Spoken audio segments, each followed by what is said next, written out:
नमस्कार, मैं हूं चेतना मिश्रा और आप देख रहे हैं हिंदी खबर। दहेज उत्पीड़न कानून के दुरुपयोग को लेकर सुप्रीम कोर्ट अक्सर चिंता व्यक्त करता रहता है। देश की सबसे बड़ी अदालत ने साल 2017 में दहेज उत्पीड़न कानून के गलत इस्तेमाल की रोकथाम के लिए एक ठोस आदेश पारित किया था, लेकिन साल 2018 में महिला संगठनों की मांग पर इस आदेश को बदल दिया गया। आपको बताते हैं साल 2017 का वो फैसला क्या था। 27 जुलाई 2017 सुप्रीम कोर्ट ने दहेज उत्पीड़न के झूठे मुकदमों से लोगों को बचाने के लिए अहम आदेश जारी किया था। जस्टिस आदर्श गोयल और उदय उमेश ललित की बेंच ने कहा था कि आईपीसी 498A से जुड़ी शिकायतों को देखने के लिए हर जिले में एक फैमिली वेलफेयर कमेटी का गठन किया जाए और कमेटी की रिपोर्ट के आधार पर ही मामले में आगे की कार्रवाई की जाए। सुप्रीम कोर्ट ने क्या निर्देश दिए वो भी जानते हैं। सबसे पहला निर्देश था देश के हर जिले में फैमिली वेलफेयर कमेटी का गठन किया जाए और इसमें पैरा लीगल स्वयं सेवक, रिटायर्ड लोगों, सामाजिक कार्यकर्ताओं, सेवारत ऑफिसर्स की पत्नियों या अन्य लोगों को रखा जा सकता है। कमेटी के लोगों को दहेज मामलों पर जरूरी कानूनी ट्रेनिंग भी दी जाए।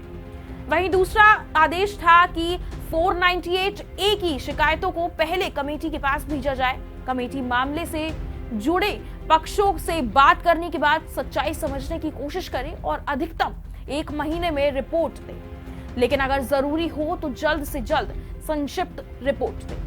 वहीं तीसरा आदेश था आम हालत में कमेटी की रिपोर्ट आने से पहले कोई भी गिरफ्तारी ना हो। बेहद जरूरी स्थितियों में ही रिपोर्ट आने से पहले गिरफ्तारी की जा सकती है। रिपोर्ट आने के बाद पुलिस के जांच अधिकारी या मजिस्ट्रेट उस पर विचार आगे की कार्रवाई करेंगे।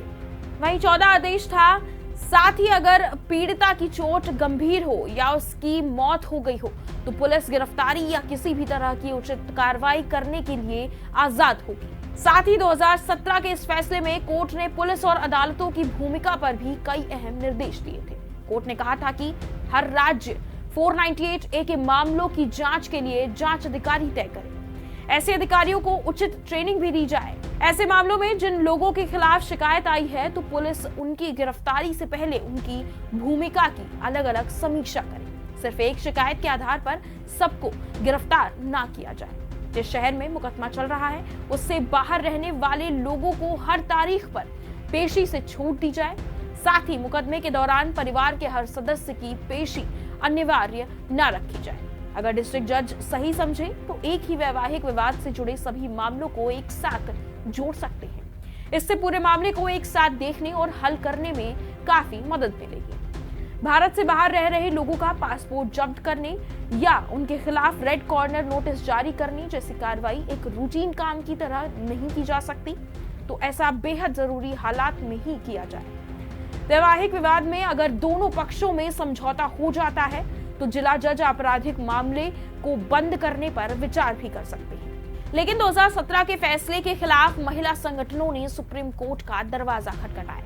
उन्होंने कहा कि इस फैसले के बाद दहेज उत्पीड़न के मामलों में गिरफ्तारी बंद हो गई है। इससे महिलाओं पर अत्याचार की आशंका बढ़ गई है।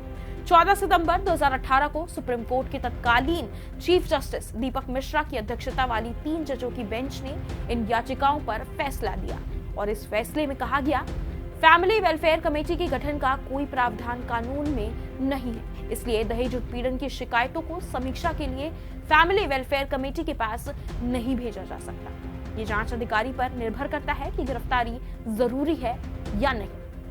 हालांकि इस फैसले में भी सुप्रीम कोर्ट ने दहेज उत्पीड़न कानून के दुरुपयोग पर चिंता जताई थी। कोर्ट ने यह भी कहा था कि व्यक्तिगत पेशी से छूट या सभी मुकदमों की एक साथ सुनवाई के लिए कोर्ट में सीआरपीसी 205 और 317 के प्रावधान के तहत कोर्ट में आवेदन दिया जा सकता है। अगर ये जानकारी आपको अच्छी लगी हो तो हमारे इस वीडियो को लाइक और शेयर करें और अब तक आपने हमारे चैनल को सब्सक्राइब नहीं किया है तो जल्द कर लें।